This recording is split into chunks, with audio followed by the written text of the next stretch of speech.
Hey, Razor, are you secretly planning to take over my shelf?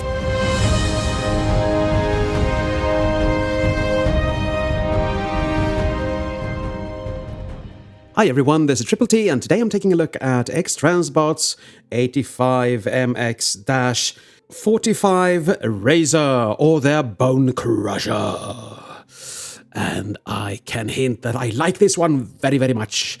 Very well. I'll tell you what I think about him in the conclusion later on. Okay, first of all, my beautiful collector grade box. I like the illustration. I like this little picture of him. It's the same, I think, right? Yes, it is. I demolish my bridges behind me. Then there is no choice but forward. You mean go forward, drive forward? Well, never mind. The language teacher in me just got a field day with that one. Collector grade from the Chosen Prime, of course. And you have this beautiful illustration. I wish they changed out some bots. And the bio, and behind the collector grade, you have the tech spec. But I have opened it, so, I mean, this is no collector grade anymore. But it was when I bought it. I don't know why I do that anymore. He comes with a plethora of things. First, he comes with his little gun here, looking rather swell. Done in that paint-infused plastic, I think. I don't think it's painted. I don't really care. It looks good, so I'm happy. Happy. He has this little, trumpet. Again, this is not glued in, and this is removable. But don't, since this is actually chrome. So don't. It is done in all in plastic, but it works, and it's easy to throw away, since it's plastic. Recycle. Yeah. He comes with two alternate heads here. One kissy face and one screaming, and the kissy face is, of course, for the trumpet. I know that, I'm just kidding. They both look very nice. The bib on them isn't really my cup of tea, but every face for him has that, so I have no choice. But otherwise, I do like these faces. And to switch them out, you just need to find the seam, lift that off, and put the screaming face on. Because I think the screaming face looks better. And the one I just took off looks like this. I'm a sourpuss. Yeah. He comes with another head and a face for that head, and this is from the Marvel comics in the 80s, where the Constructicons had blue heads for some reason or another. I just think that the cartoonists didn't like the toy heads, or maybe they got a pre-render of the toys and then they changed it, or something like that. But they do look good. I'm not going to use them, but you can, of course. And you just pull that head off. Be gentle. Some people's pegs have broken, so be gentle. I'm not going to try. I mean, who wants to see that? Not me. And he comes with the arm piece. Now, this is the only letdown in this set, because this won't really tab in, but it still works as an arm, so I'm hard-pressed to find it as a flaw. I still like it. So, yeah. And you have those wonderful ratchets again. And this rotates. So it is as dandy as their Gravedigger's arm. If you haven't watched that review, please go ahead and do so after this one. And of course, you get that little attachment to hold him onto the main body. Very, it's plastic and it's green. And I don't think this is painted, so I think this is paint-infused plastic. And the gears on here are just absolutely astounding. So that's good. It does come with one thing printed, and that is the collector's card. And it looks just dandy. He is not that quick or smart, but who needs to be when you look like that? Take your time, sir. Take your time. Now we come to the bot himself. And this is a beauty. I mean, look at the shine on that visor. Red as always. If I have to nitpick, I think this is too tall. I think it should be like that, maybe, and not like this. But otherwise, I don't really mind. You have, well, practically no detailing here whatsoever, and I like that. He looks very good, and the legs are really nicely done. And you have some white effects here for the treads. And, well, when you pick this out of the box, you have to fold these little pieces down so you don't lock in the knee, and the feet are just, you have to fold them down. What these are for, I don't really know. I mean, if you know, please tell me in the comments below, because if you fold them down, like a heel spur, they tend to make him taller. I don't know why. And why would you have him up? Maybe it's a cartoon thing that I don't remember. I have to rewatch them sometimes. Okay, going up. No kibble whatsoever anywhere. Look at that. He is the kibble-free bot. I mean, this looks just amazing. No kibble whatso frickin' ever. I'm just flabbergasted how good X-Transbots can actually be when they want to. And I'm quite scared for what the Fans Toys one will look like. Probably very wide and very big and with a lot of chunky things here for the arm or the hand or something like that. But we'll just have to wait and see, because at the moment of filming, there were no pieces from Fans Toys for this one. So, yeah, okay. Enough with the blabber, and on to articulation. The head can go all the way around. It can look down a bit. I'm sad. And a bit up, not too much. No real wiggly woggly. The arms can do a 360. They can come out to there. You have a beautiful butterfly joint here. It gives you the full range. You have bicep swivel. You have a double jointed. Look, that's beautiful. A double jointed elbow there. And as always, you have these X-Transbot hands. The thumb is on this extremely tiny little peg, and then 2 pins. So don't rotate it, just fold it in like that, or it will break. You can, of course, splay the hand out. You have the bottom 3 fingers on 2 pegs, so you can fold them in twice. And the pointing finger is separate, so he can somewhat point. But again, it's a trigger finger, so yeah. Looks good still. He has a waist rotation, of course, but what he does have that looks so good is ab crunch. And when you have transformed him, you know how many things in there are actually crunching up right now. The engineering in here is just sublime. I mean, it's so good. I'm lost for words, actually. And you will see that in my transformational video for him. And it's really worth watching, because this is one of the fun transformations. He can kick forward, backwards, out to the side. I could probably do more, but I don't want to scrape up the white paint. You have a thigh rotation. You have that double jointed knee with that beautiful cover piece. Treaded, never mind. And of course, you have the feet that go up and down or forward and back, call it whatever you want. And of course, they can tilt. And if you want a real big tilt, you can just untab them like I did a minute ago. Yeah. Have I forgotten any articulation points? No, I don't think I have.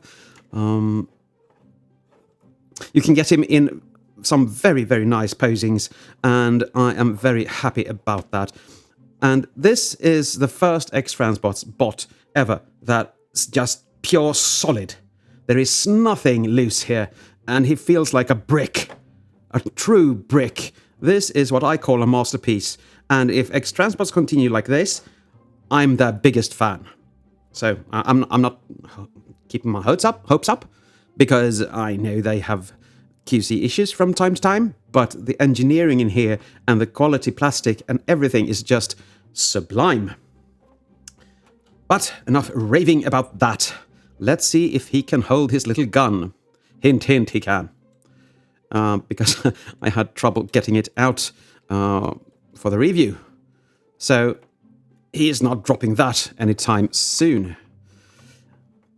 At all. So there you have this beautiful version of Bonecrusher. I'm really, really happy with him. Now, for comparison, let's bring in his maker. Or rumored maker. Because some cartoons and stuff like that says that Megatron built them. And some say that they built Megatron and he built them. I don't know. Yeah. But there you have it. And just for funsies, let's bring in the other two Constructicons from X-Transbot that I have. And they do look good together. Let's put him in the middle, shall we? And as you can see, all three have different heights, which is kind of good. He's the tallest, he's the shortest. And I like that. I like that bots aren't the exact same length. Diversity is the key to success here, I think. And everyone just looks amazing.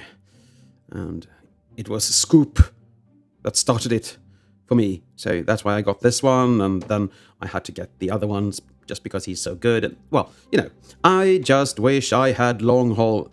Yes, I'm still looking for that. If you know where to get it, please let me know so I can buy it. And since everyone's done the Fans Toys comparison, I will just do with the Jimbo oversized stand. The Jimbo oversized generation toy one. And yeah, I think all those heads looked like that. They all had the same mouthpiece and, well, I mean, light piping these days are so retro, I think, because that's just not good at all. And I wasn't sober when I put that on, I think.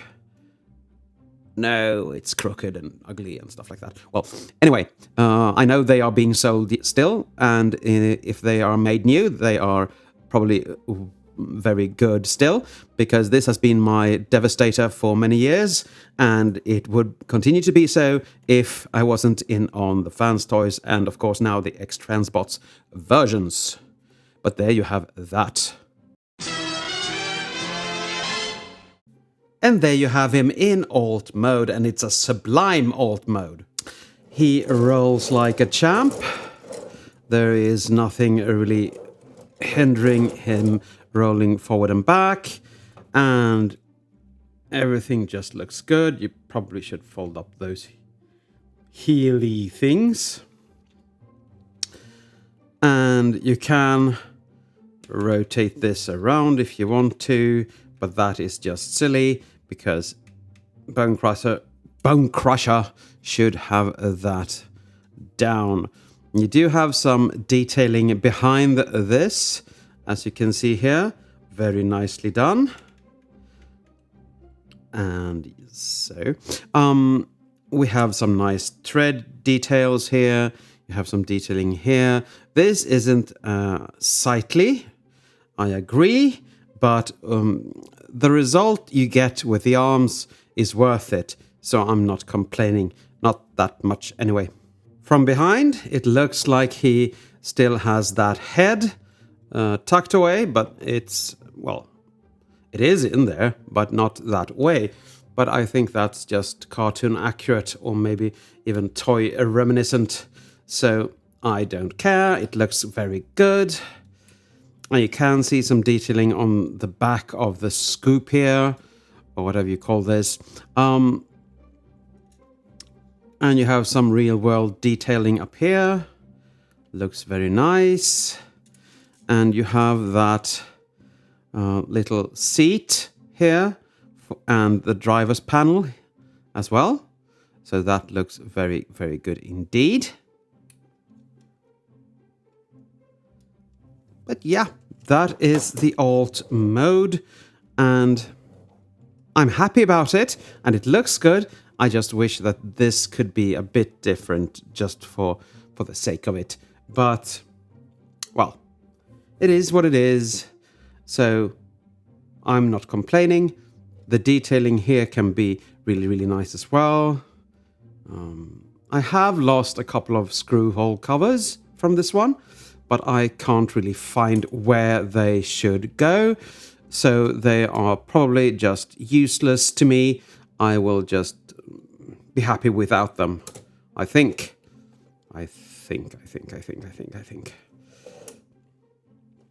Now he's a bit bigger than a carbot, of course, lengthwise, and he just towers over any car.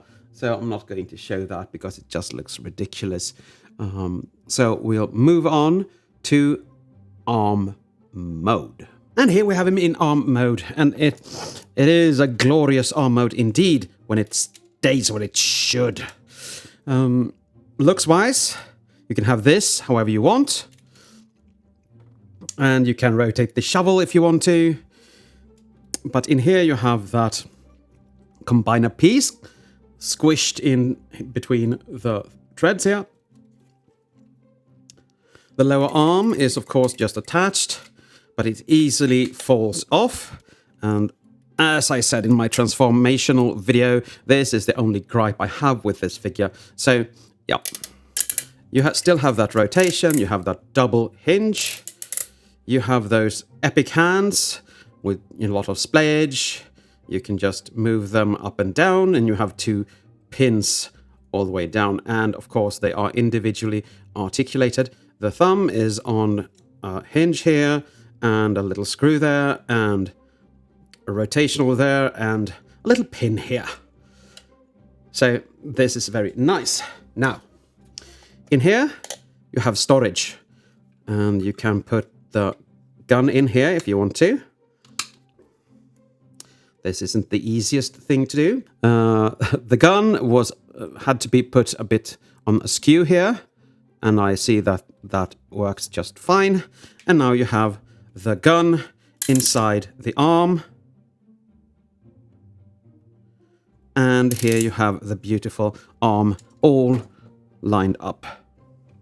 Now, I don't have any other Bonecrusher arms, so I'm going to compare this to the Fans Toys scavenger arm. And they are about the same length, as you can see. I think that the X-Transbots one will have a lower shoulder, because if they sit on the same shoulder peg, this is how they differ. So, yeah, I don't know. Gravedigger is a good bot. I love him, but he isn't as cohesive as this was. This one actually feels cohesive, and it feels heavier as well. So this is on par, I think. Might be, at least. But here you have the real treads for the alt mode, and here you have faux treads. And I don't really fancy faux treads because they untab, unfortunately. And here, of course, this lower piece unpegs, unfortunately. But both of them will make a very nice arm. So he will look very good, either one you get. You can see this is a bit taller from the elbow there. But I mean, still, it looks sublime. I like this very much, both of them. So I'm happy I am into these sets. But that is it for arm mode. Bye-bye. Now for my conclusion. I love this bot. He is outstanding. The only thing I don't like is that the arm doesn't really stay in arm mode. But, well, yeah, I'm going to have him in bot mode, so I don't really care about that. The paint is sublime. The quality is really, really, really good. Nothing is where it shouldn't. Well, you know what I mean. And the transformation is fun. The sturdiness of him is great in both, in all three modes. So this is a true masterpiece indeed. It might even, I know this is a last year thing, but to me, this might actually be the bot of the year. That is how good I think he is. So his Masterpiece score is a 10, without a doubt, I love this one. He's a strong recommendation from me. Just be careful with the head when transforming or changing it out, because a lot of people had some breakage there, and that is not fun, of course. But I guess that's it for today. Thank you for watching, and as always, take care.